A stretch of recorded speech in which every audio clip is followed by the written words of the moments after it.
The female volunteers were not naive, but smart.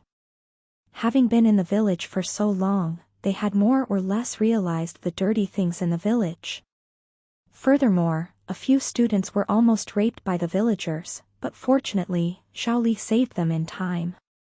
She revealed her identity to them and promised to get everyone out safely. The volunteer team had already joined our plan, trying to coordinate with the previous performance. Therefore, when surrounded by the villagers, the students were a little worried and scared, but not too surprised. Xiaoli whispered in my ear, "According to the news, we have found Qian Wu's superior. Wait until evening, when he leads people back to the village, we will capture him." I nodded, sat in the cage with everyone else, and calmly waited until evening. While I was bored, I noticed that the villagers on guard were smoking and staring at my face. The fat man bared his yellow teeth and said, "This girl is so pretty, it would be a waste to give her away. Why don't we leave her as a wife in our village?" A skinny man immediately knocked his head. "Are you dreaming? When we run out of people, we'll be in trouble again." But he suddenly changed his tone, smiling and approaching the iron cage. "We can play around first and then return her. Then no one will know. I've been eyeing this girl for a long time. Hurry up and pull her out and do it before anyone finds out." The others all smiled and rubbed their chins lewdly, their eyes starting to flash with depraved fantasies. "All right," I said and gently used my hands to stretch the 2 iron bars like pulling a rubber band, then calmly walked out. The smiles on the villagers' faces immediately froze, as if they had just seen a monster. They stammered and pointed at me. You. How did you get out? Didn't you guys plan to fuck me? Why are you all so quiet now? Come here, let me see if you can stand me playing." I broke an iron bar in my hand and gently patted the skinny guy's face. Afraid of scaring the others, I waited until all the girls ran out before starting today's game. I picked up the fruit knife on the table and stabbed the skinny guy straight into the thigh without hesitation. He screamed ouch, and hopped on one leg, trying to run out but slipped and fell to the ground. TSK, you're really useless. Be good, don't be a human in your next life. Being a cockroach is more suitable for you. And you, fat guy, you have to play with me too." I glanced at the fat guy, then stuffed the wine bottles into his mouth one by one. "Please, I really can't drink anymore," he begged, but I didn't care, continuing to pour wine down his throat without feeling. Finally, wine mixed with blood from his ruptured internal organs gushed out from his throat. I clapped my hands, lifted the iron bar. "I thought you guys would be interesting toys, but you're nothing more than a pile of scrap. What a disappointment." Before the skinny guy could react, he and the fat guy were pierced by the iron bar, becoming a human skewer. They twitched a few times on the ground, their eyes wide open, and then died. This world was beautiful, but I felt annoyed. It was really not good at all.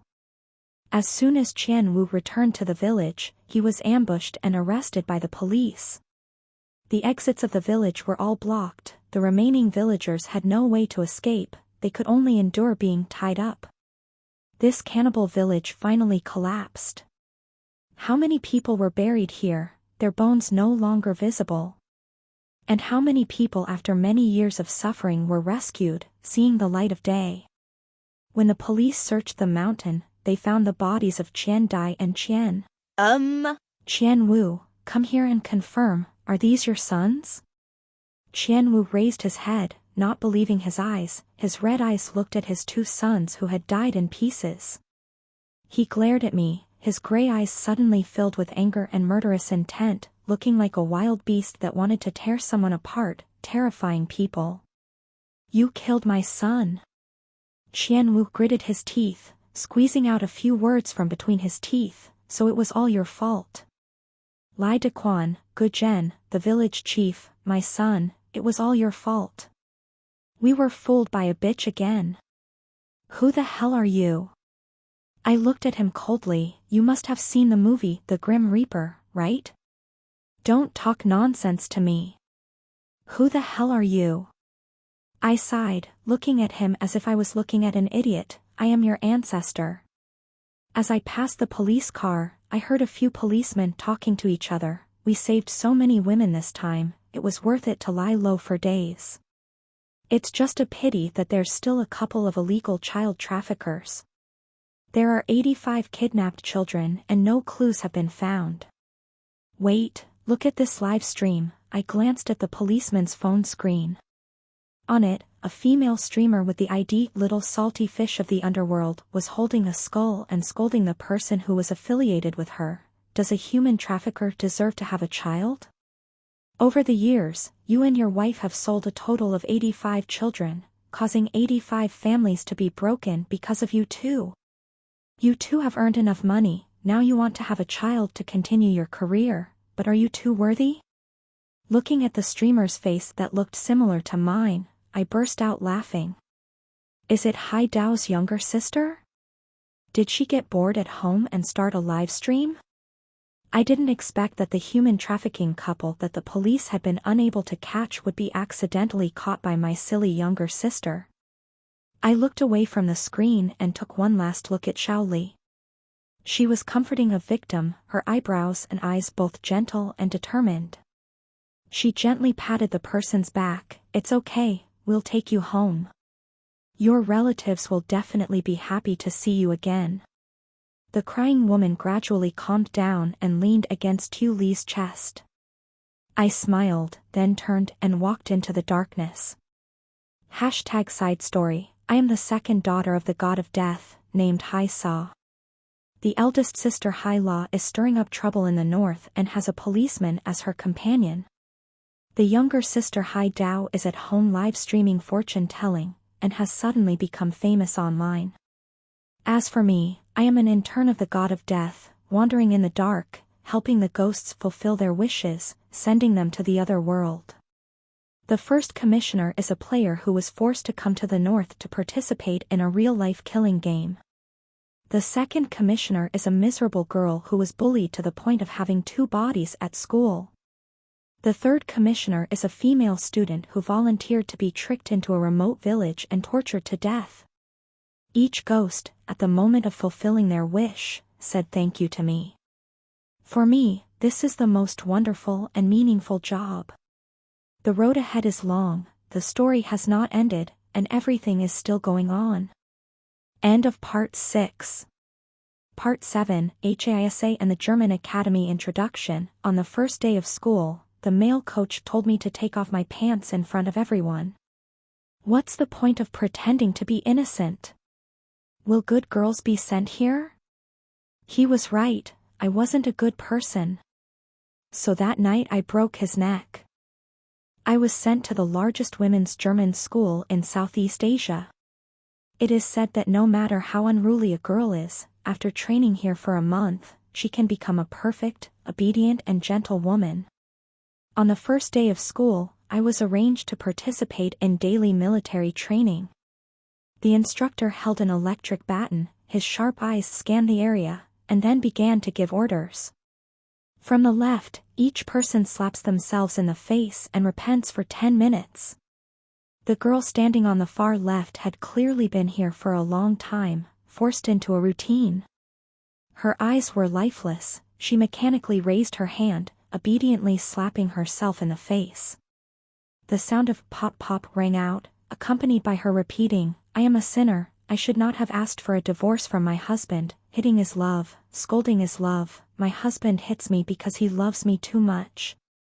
The first person finished repenting, the second girl immediately followed suit.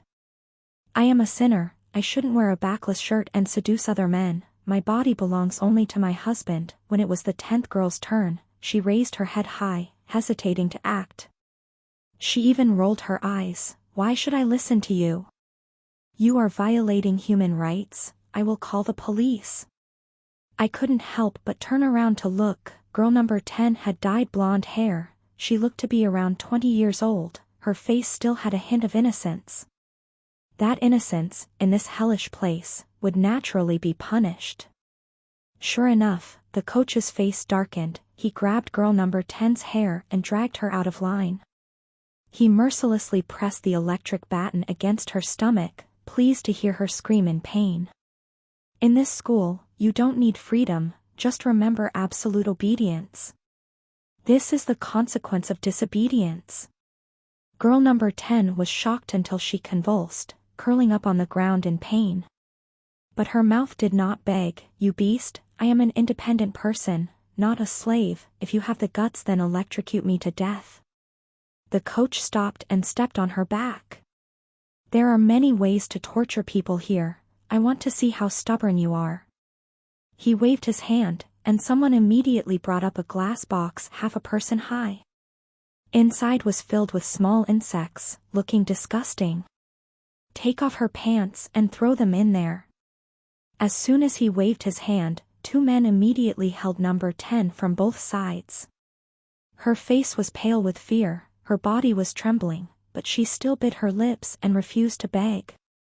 When the 2 men reached for her pants, I stood up and faced the coach's amused eyes. I said listlessly, "Let her go, let me take her place." The instructor seemed to have never met a student like me. He glanced at my name tag and read it out with interest. Number 11, Haisa? Interesting. I've always been generous with beautiful women, of course I'll fulfill your wishes. He signaled, and number 10 was released. She sat down on the ground, looking at me worriedly.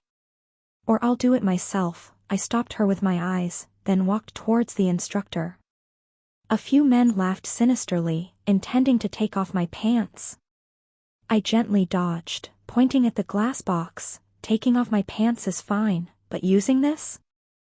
Who are you looking down on? The instructor laughed and said, "This girl, inside are all kinds of poisonous insects collected from all over the world, guaranteed to make your life a living hell. Moreover, this glass box is made from the strongest bulletproof glass, you won't have a chance to run." Before he could finish speaking, there was a crack sound, and everyone was stunned. I kicked the glass box that he said was unbreakable, then spat a mouthful of saliva in disdain. It didn't cause much damage, but it was very humiliating. The instructor was stunned. "This is impossible." "What's impossible? You guys should check to see if anyone is cutting corners and daring to use low-quality items." I nudged the 2 men, causing them to fall into the pile of insects. Insects immediately crawled all over their bodies. They felt pain as if they were being scratched, but they didn't dare to open their mouths to cry out. At the same time, quite a few insects also crawled towards the instructor, making his face pale. With such a serious incident, today's training naturally couldn't continue. The instructors were anxiously catching the insects, while the students were arranged to do their own activities. Number 10 walked over to me.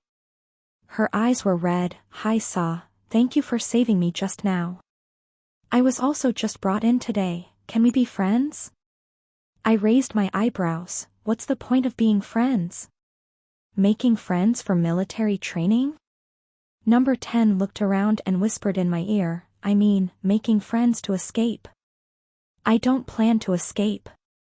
I held out my hand to her. "But I plan to overthrow this place, do you want to come along?" Number 10 was stunned, then her gloomy eyes suddenly lit up. Her face was flushed with excitement, her eyes were sparkling brightly, her small hand grabbed mine. "I want to." The 10th person was named Su Shi. Unlike the others, she was brought here by her own biological father. Because she had secretly been sterilized without going through her family, it led to the failure of the commercial marriage between the 2 families. In a fit of anger, her father treated her like an abandoned child and brought her here, claiming that she had gone abroad for medical treatment. But as soon as Su Shi was taken away, her father brought back a stepdaughter to continue the engagement. Su Shi was only 20 years old, but she had already seen the darkest side of this world. "Haisa, do you know? My fiancé already has a 3-year-old child outside." I don't want to be used as a tool to marry him, and I also don't want to give birth to an unwanted child under these circumstances, letting it repeat the tragedy of the previous generation. Not having children, in her father's eyes, was a sin. As for this female school, it was the place to re-educate such women. It was truly a perfect hell for women. Hi Saw. I was lost in thought when I suddenly heard a voice calling from behind. Suti and I looked up at the same time. It was the coach from this morning. He had changed into a new set of clothes, looking completely different from his previous sloppy appearance. Hi Saw, your punishment is not over yet. Come to my room tonight, I will give you more strict private training. Suti's face was pale, she held my hand tightly, and gently shook her head. But I turned around, smiling sweetly at the coach. Coach is right, I made a mistake today, it's only natural that I get extra training. That's right, girls should be obedient like this. The coach looked at me from head to toe with satisfaction, his eyes of disgust stopping on my chest. As long as you listen, I can let you graduate early. Only when someone called him away did he reluctantly leave. Sushir was full of worry. Hi Saw, are you stupid? Even I don't understand what he's planning to do. Or should I set fire to the school tonight and make a big deal out of it? I patted her shoulder and smiled reassuringly. I'm fine, you have more important things to do. There will be a murder in the school tonight. At that time you should find an opportunity to sneak into the treatment room and find out the biggest secret of this school. Let's see what kind of therapy it is that makes the girls who come out become obedient. It definitely can't be done by just relying on military training. Sushir nodded without hesitation, quickly realizing something. But, how did you know there would be a murder? I smiled meaningfully. You'll know when the time comes. At night, I went to the room that the coach had written on the paper. I gently knocked on the door and called out, "Coach," and the door was immediately opened with a hasty look. The coach, who was now half naked during the day, wearing only shorts, immediately pulled me into the room. Your problem is not that big, just need to train for a few more days and you can graduate. Now listen to me, take off your pants. I pulled out of his arms, smiling half-mockingly. What if I refuse? The coach snorted coldly, moving closer to me. You've been brought here, what kind of good woman are you, pretending to be innocent?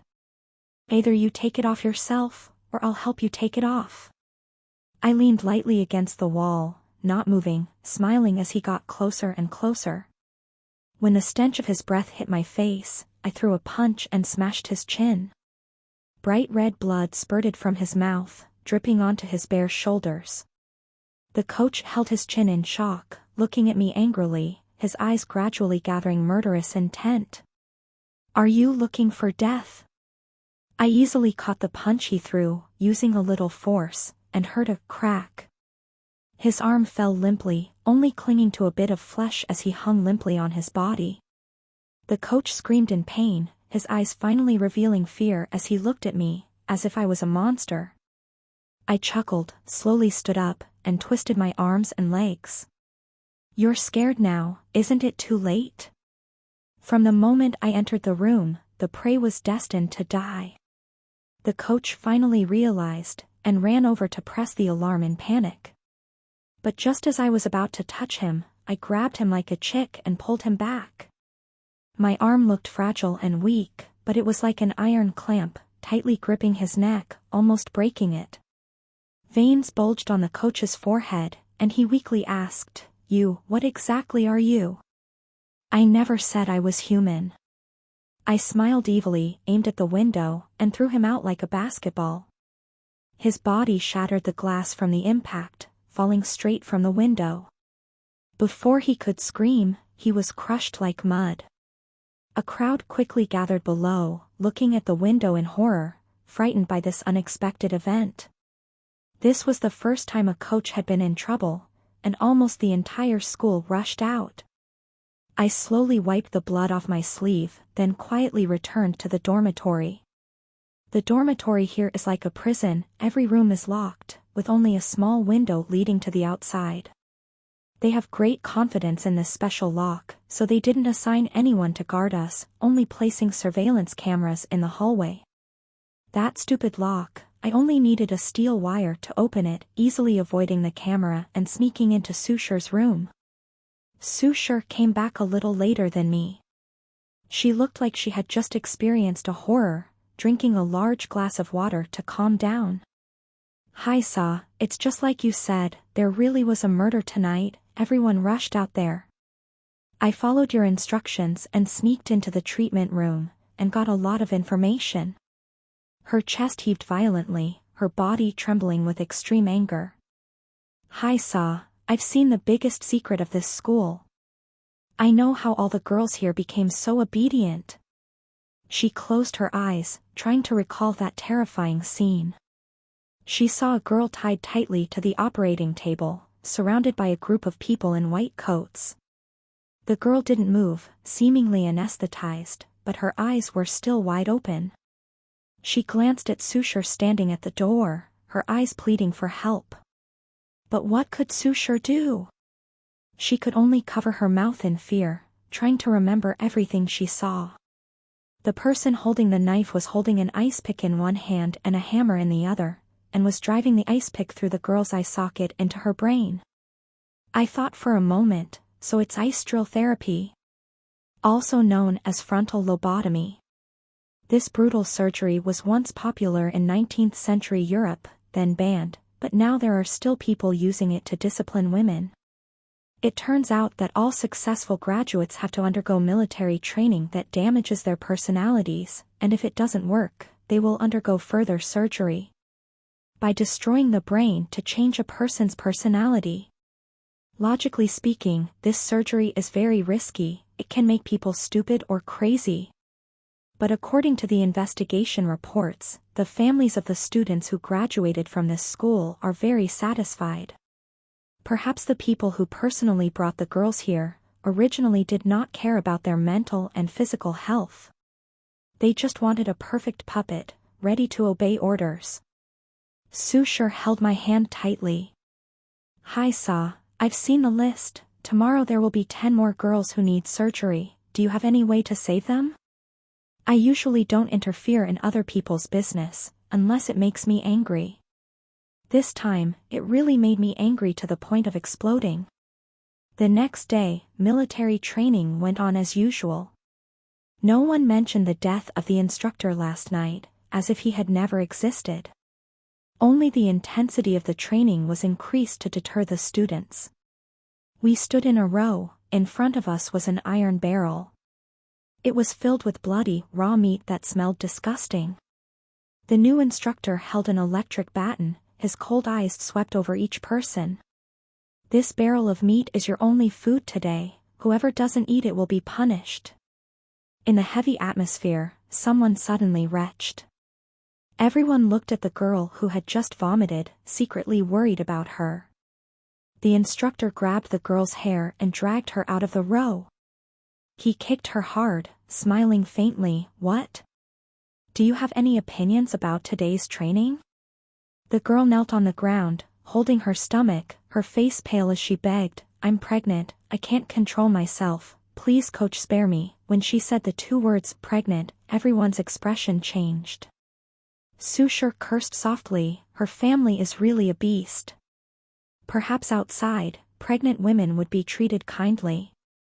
But here, she could only die faster.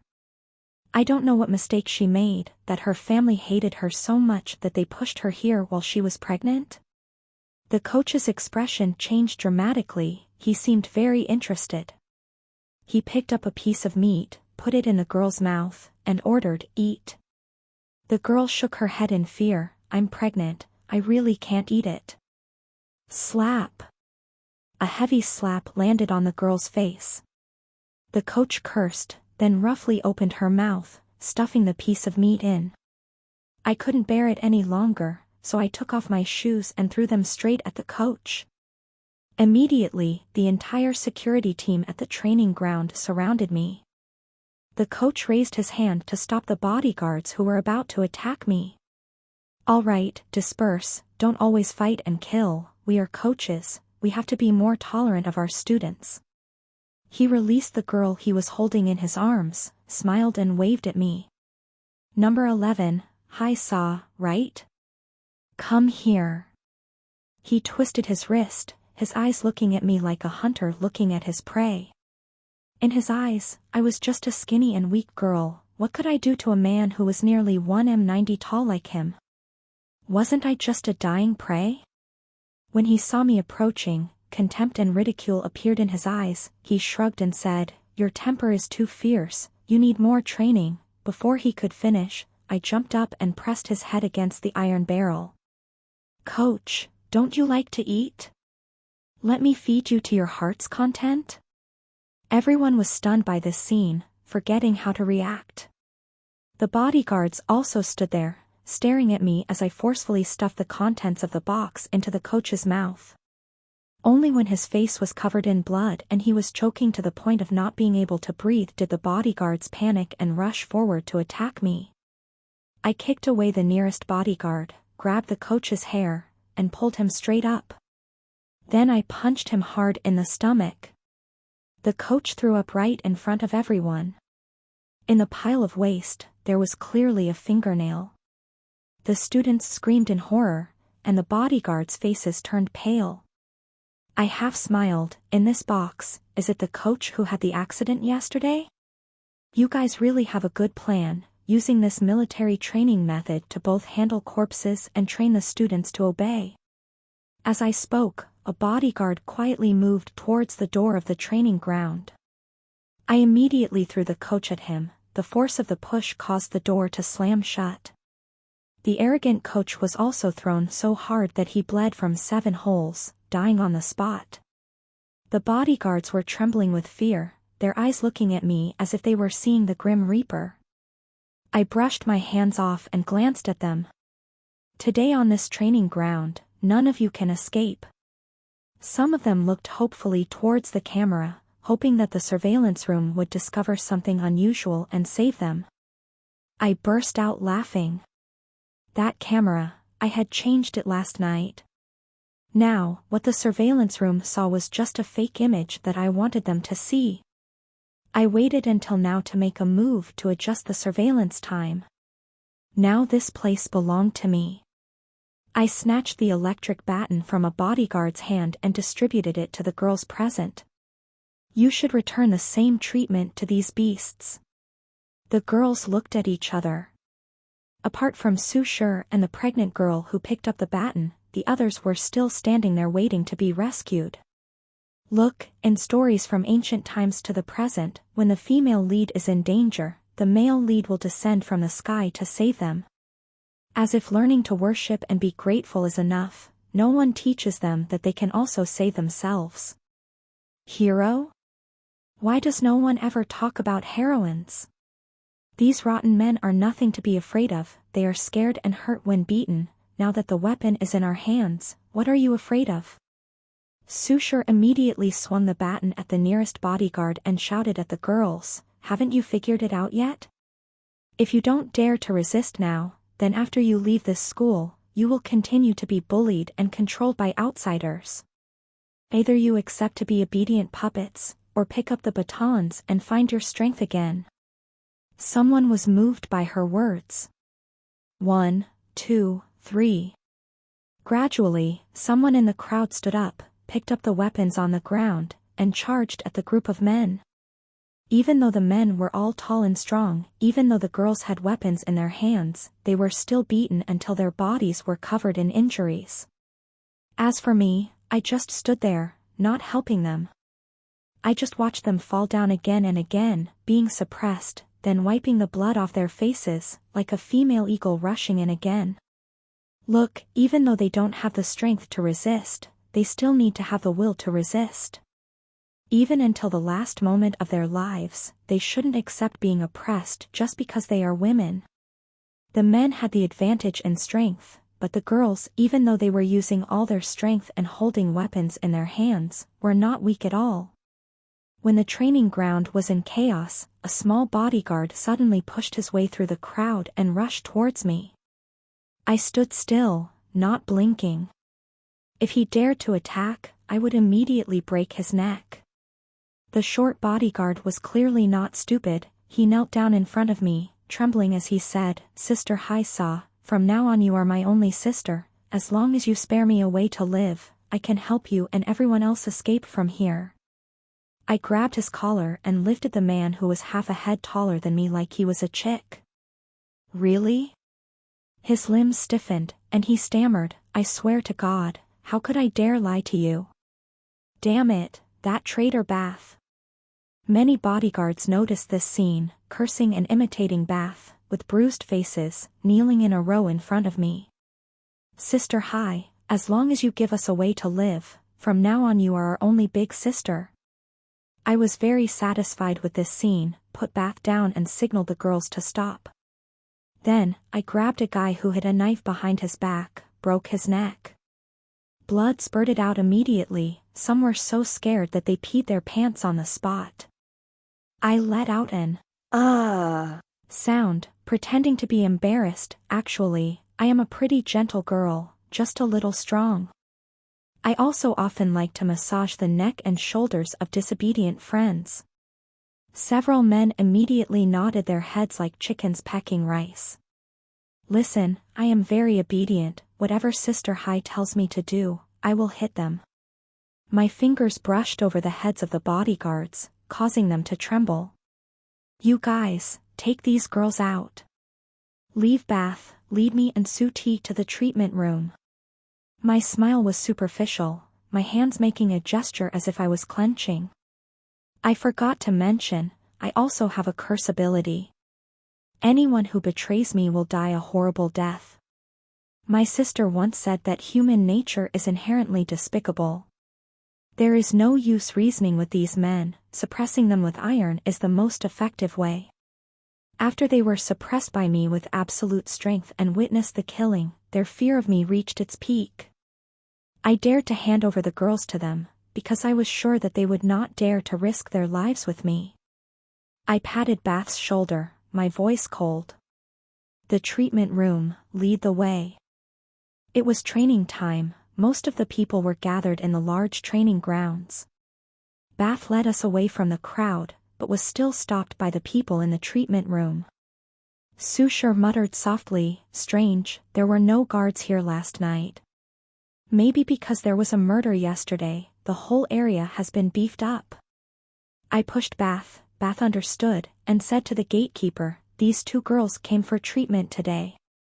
The gatekeeper stared at my and Sushar's name tags, then said, "The list doesn't have your names, and it's always been the instructors who brought people here, right?" Sweat started to pour down Bath's forehead, and her voice was somewhat hesitant. "So, this is," I lost my patience, and interrupted him, "Don't you recognize us as superheroes? We just beat up the instructor, and the bodyguards couldn't control us, so we had to be taken for emergency treatment." Sushar nodded seriously, "Yes, that's right." The gatekeeper was stunned. Up until now, when students were brought in here, they were either crying or unconscious. No student had ever taken the initiative to talk to him. Besides, what kind of female student was a superhero? After a moment of surprise, the gatekeeper quickly came to his senses.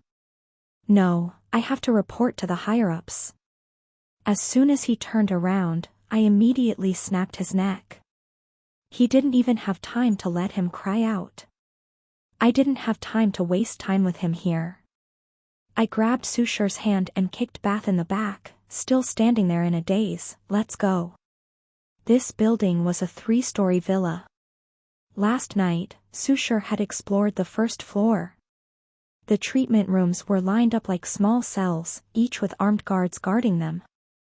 We arrived early. The people who needed treatment had not yet been brought in. The surgical treatments began simultaneously at 8 o'clock in the evening. Bath led us to the main treatment room on the first floor. As soon as we entered, we saw a picture of Moniz hanging on the wall. He was the one who invented ice drill therapy in the 19th century. The cabinet contained a long row of ice drills and medical instruments, along with a list of people waiting for treatment. Sushar was so angry that her whole body trembled. This is not a treatment device, it is clearly a torture tool. Hi Sa, let's destroy this place. I nodded, using chemicals to mix a corrosive substance, directly melting everything. Bath stood guard at the door. When he saw us coming out, he hesitantly asked, "Do you still want to go to the second floor?" The second floor is the only place in the school that has an internet connection to the outside. The dean is usually there to receive information from the outside and contact the parents of the students. But that's why that place is guarded very strictly. Suti and I looked at each other, both of our eyes filled with excitement. Bath shrank his neck, unhappily saying, "All right, I'm in the same boat as you guys, I have no way out." He groped on the wall of the main compartment for a while. Suddenly a row of cabinets opened in front of us. An elevator appeared. There were only 2 buttons in the elevator, Bath explained. The 3rd floor is where the dean lives and works, only he knows how to get in. I don't have a way either. As the elevator slowly went up, a completely different space from the 1st floor gradually appeared before our eyes. On the big screen, a live broadcast was taking place on the dark web. The scenes from the school's training grounds were being broadcast live to all over the world, satisfying the men's sick curiosity. They were lurking in the shadows, casually commenting on the women who were being abused. These women are really despicable. They don't know how to serve their husbands well at home. They were brought here and beaten up a few times before they learned to be obedient. They're still screaming for women's independence. What can a bunch of women do? Weren't they created to give birth? Why isn't there any blood in today's training? I prepared the tissues, but they're useless now. In each training ground, the school considerately added subtitles explaining why the students were brought there. For example, in our training ground, on the fake footage from the camera, the colorful subtitles explained about the pregnant woman. Student number 8, during pregnancy, could not serve her husband, and cried violently when her husband brought another woman home, and was sent to a female moral reform camp by her husband. Sushar also saw this line, and was so angry that she gritted her teeth. Does her husband only think with his lower body? She is a complete woman, not his childbearing tool. I typed a few lines on the computer, quickly identified the IP addresses of those commenting, and hacked into their computers. I took screenshots of the comments, and sent them to their contacts, so that they would lose all face on social media. What kind of man is he if he hides behind a screen? It's best to meet their mother, landlord, or female boss in real life, and see if they dare to say things like "women are just cowards" again. The comments in the live broadcast room disappeared completely, and I turned back to look at the list on the table. I just looked it up. It's a list of all the practitioners' relatives and their contact information. Sushar smiled bitterly. My father is also in it. I can't interfere with this. I can't save the fate of all the practitioners. That's not within the scope of my job. But what I can do is to publicize the situation here and this list to the world's famous media. In order to prevent interference, I registered 10,000 fake accounts, which cannot be deleted. After all that was done, this dirty room was almost completely cleaned up. Only one last file remained on the computer. What language is this? Sushar looked at it for a long time, then shook her head helplessly. I don't understand. Bath, who had always been hiding in the corner, also walked over. It's probably not an important document, don't worry about it. There's not much time left, let me take you out. If we wait until 8 o'clock, when there are a lot of people here, it will be difficult to escape. Suti felt that it made sense, so she followed Bath out. Don't be in a hurry. I grabbed Bath's collar. Bath, take us to the 3rd floor.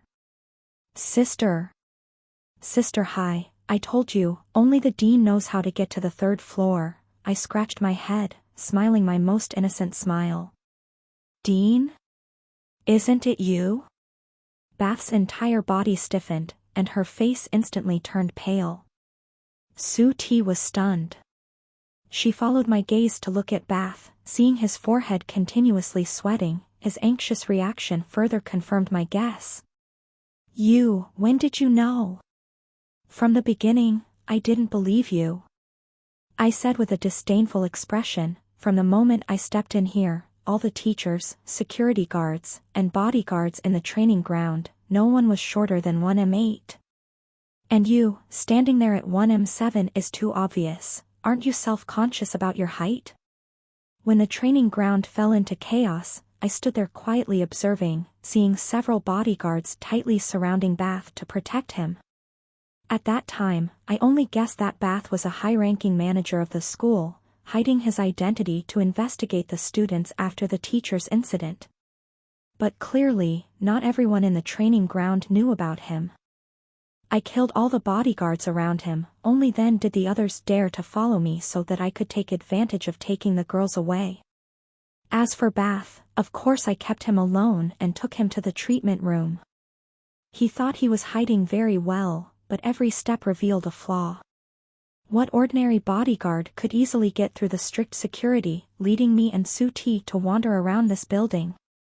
Moreover, the second floor was originally only for the director's use. Even the guards had to use infrared rays. How could a small bodyguard like him know the location of the elevator? In the end, the file on the computer was the clearest evidence. I turned on the computer again, pointed at the file. This is a contract written in Portuguese, signed by Director Beth. I sneered, my voice full of sarcasm. Moniz invented ice drilling therapy in Portuguese. You are truly a loyal fan.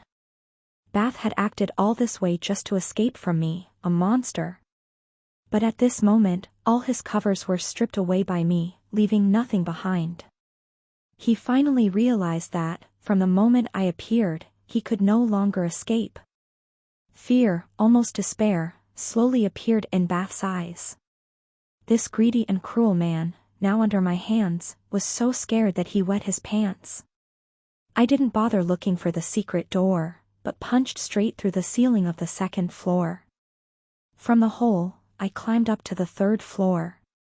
Beth's room, a despicable and filthy man, was filled with photos of a blonde girl. Those photos were scrawled with insulting words in red pen: whore, trash. That was the girl he had once pursued but failed, causing him to become crazy and create this hell for women. Sushar asked, that girl is also locked up in this school? Beth weakly raised his head, his haggard face suddenly broke into a cold smile. That whore died a long time ago. I chopped her body into pieces, and ate her. Now she has become one with me. Sushar slapped Beth hard. You beast. I'm just a beast, it doesn't matter, you guys can kill me today. Beth closed his eyes and smiled, preparing to accept death. But he found his body flying up, being lifted up by me. I stretched my arm out the window, leaving him hanging. A pleasant death is actually only a one-time thing. The feeling of not dying but feeling like dying is the most torturous. I used my other hand to casually pick up a ballpoint pen. Beth, you admire Moniz so much, why don't you try ice drilling therapy once? Beth was too scared to look down, his pretended tough face now had cracks. He trembled as he looked at my hand holding the pen, trying to shrink back. In the next moment, my pen had decisively stabbed into his eye socket. Don't be afraid, I'm helping you heal. I happily listened to the painful screams in my ears, my hands tightening even more. The bell rang at 8 o'clock, the arrested students and violent teachers gathered at my feet. They all raised their heads to look at the scene above, the guards' guns pointed at my body. I casually threw the bloody pen away. Everything of the dean, first come first served, then I started to disassemble Beth's body. Left eye, left ear, right ear, oh even the tongue. One by one, I threw it down. I happily whistled. This is the body of your great Dean, remember to protect it well. It seemed like someone had fired a gun, but the bullet that hit me didn't leave any trace. Everyone started to show fear, watching this monster carry out its brutal fun at the girls' school. Everyone scattered and ran away. No one cared about the students or the treatment anymore.